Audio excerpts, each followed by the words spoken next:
J'ai envie de te parler de 2006 en fait, parce qu'en 2006, j'ai découvert le commerce international.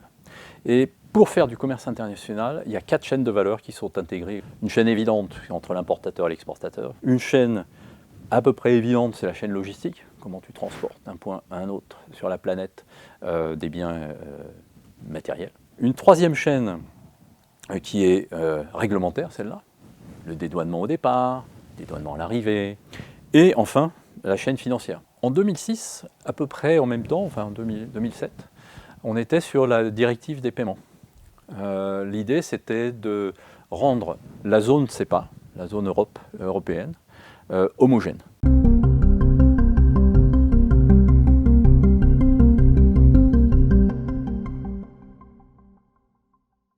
Si on parle de l'histoire, je vais aussi te parler de 2 acteurs. Un acteur en Europe qui s'appelle Sofort. Sofort en 2005 est créé, c'est un acteur allemand, et qui en fait va tirer parti de la DSP, mais surtout qui offre une proposition de valeur super intéressante et pour les marchands et pour les individus.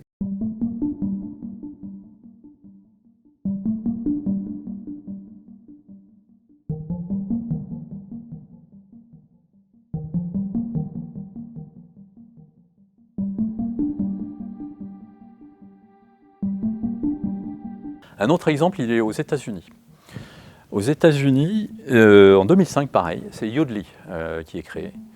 Alors, Yodlee n'est pas positionné sur les paiements, il est positionné sur l'agrégation d'informations financières. Et le but du jeu, c'est de créer une nouvelle expérience, agrégeant les positions de compte des individus ou des entreprises sur une interface unique pour pouvoir développer des services à valeur ajoutée comme la gestion de finances personnelles, la gestion de trésorerie, du pointage, etc., etc.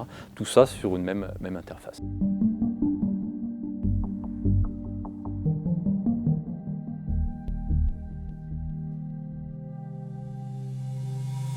Quand la DSP arrive, que CEPA s'installe, et bien petit à petit, finalement, des nouveaux besoins arrivent, des nouveaux acteurs ont créé des expériences innovantes. C'est pas étonnant finalement qu'en 2015, on arrive sur une révision de la directive des paiements pour aller quelque part réglementer ces acteurs intermédiaires, les TPP, pour protéger le citoyen. Alors en fait, avec la DSP2, on repart sur un nouveau marathon. Et là, la problématique, c'est de créer un standard pour qu'il n'y ait pas une fragmentation des approches possibles de faire de l'accès au compte ou de l'initiation de paiement. Il y a 5 standards qui se développent en Europe. Je citerai les 3 principaux, l'un en Angleterre, un en France, avec la STET, et puis un qui est largement répandu en Europe, qui est celui du Berlin Group, qui s'appelle le Next Gen PSD2.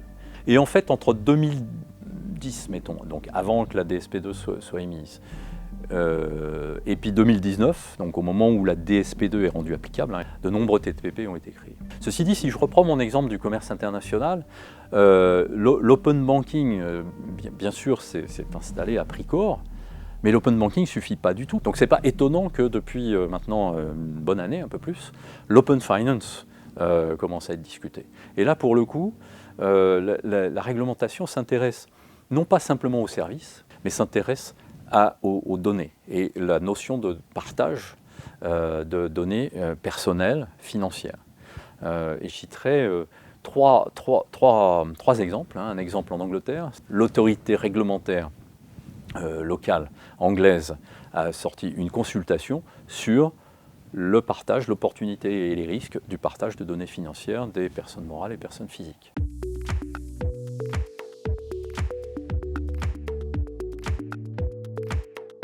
Et puis je citerai également les US. C'est le Bureau de protection des données financières personnelles ou des consommateurs qui a lancé en octobre 2020, une consultation justement sur le même genre de choses. Un autre sujet dont je n'ai pas parlé, mais qui est un peu antérieur finalement à 2019, qui a été parallèle, mais qui est super intéressant, c'est ce qui s'est passé en Asie, en particulier à Singapour.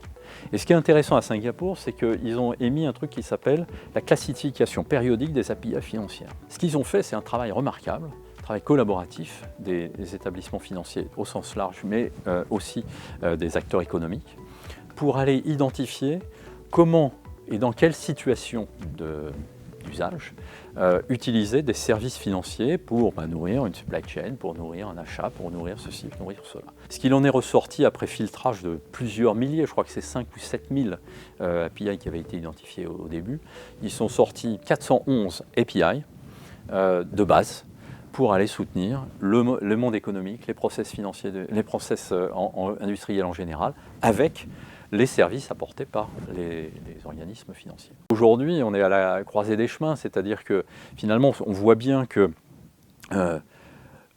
le digital d'une manière générale, l'open banking, qui sont les prémices de l'open finance d'une manière générale, eh bien, ça ouvre un champ d'opportunités important, mais c'est surtout des grands changements. Donc il y a toute une réflexion qui doit y avoir sur les positionnements, les opportunités, les business models qui peuvent tirer parti de l'open finance et vice-versa. Ça, c'est le premier sujet. Le deuxième sujet, eh bien, on voit bien que les logiques de plateforme dont on parle beaucoup, l'économie de plateforme, les technologies qui vont avec, qui ont accéléré de fait le digital. Et la Covid-19 a révélé ô combien être capable d'avoir une relation fiable, de confiance numérique, pouvait sauver des business, sauver des emplois et permettre que la vie continue même quand on est confiné. Eh bien c'est bien les technologies qui ont permis ça, donc il va falloir voir de quoi on parle. Parce que plateforme, on parle beaucoup de plateformes, de systèmes de plateformes, de hub, enfin il y a plein de noms pour définir ces choses-là, mais de quoi on parle. Donc là c'est de même, il va falloir travailler ce dont on parle.